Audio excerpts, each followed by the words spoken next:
अनिल अपनी माँ से बहुत प्यार करता था। उसकी माँ का 5 दिन पहले निधन हो गया। अनिल अपनी माँ की याद में खाना पीना तक भूल गया है। अनिल की माँ भी उसे बहुत प्यार करती थी। आज दाह संस्कार हुए 5 दिन हो गए। आज मृत्यु भोज के बारे में बात करने के लिए उसे चाची जी व परिवार के प्रमुख लोग इकट्ठा हुए। बैठक में 13वीं पर किए जाने वाले मृत्यु भोज के विषय में सलाह मशविरा कर रहे थे। अनिल अपने चाचा से पूछता है, चाचा जी मृत्यु भोज में लगभग कितना खर्चा हो जाएगा? चाचा जी यही लाख 2-3 लाख तक, बाकी तुम्हारी श्रद्धा है, जैसा तुम करना चाहो, जितना पैसा लगाओ उतना अच्छा मृत्यु भोज होगा। अनिल ठीक है चाचा जी। चाचा जी क्या ठीक है? क्या सोच रहे हो?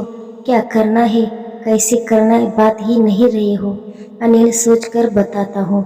इतना कहकर अनिल बाहर चला गया।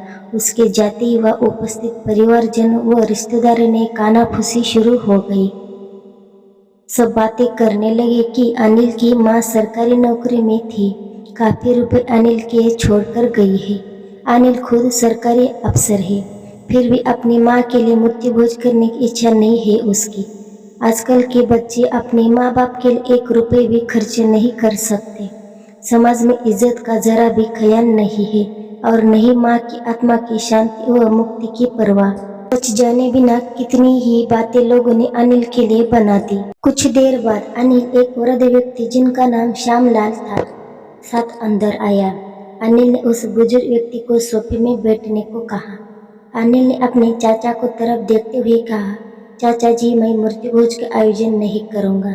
वह मौजूद सभी लोग अनिल की बात सुनकर स्तंभित रह गए।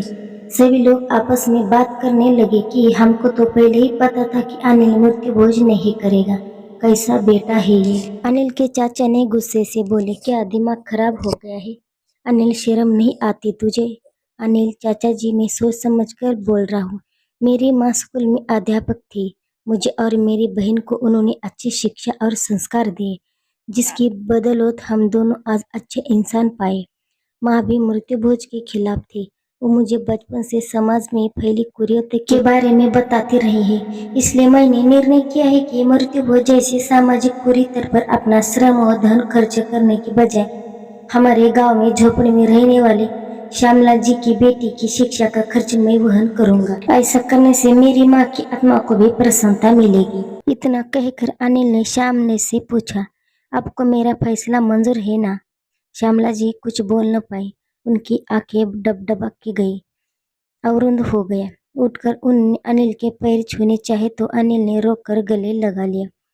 अनिल लोगों की परवाह किए बिना श्यामलाल के साथ कमरे से बाहर आ गया।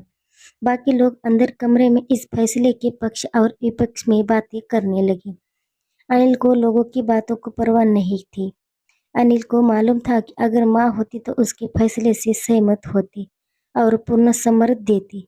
माँ को याद कर कर उसे होठ मुस्कुराए और पलकों नम हो चले। आज उसको अपनी माँ की दी हुई शिक्षा पर गर्व हो रहा था।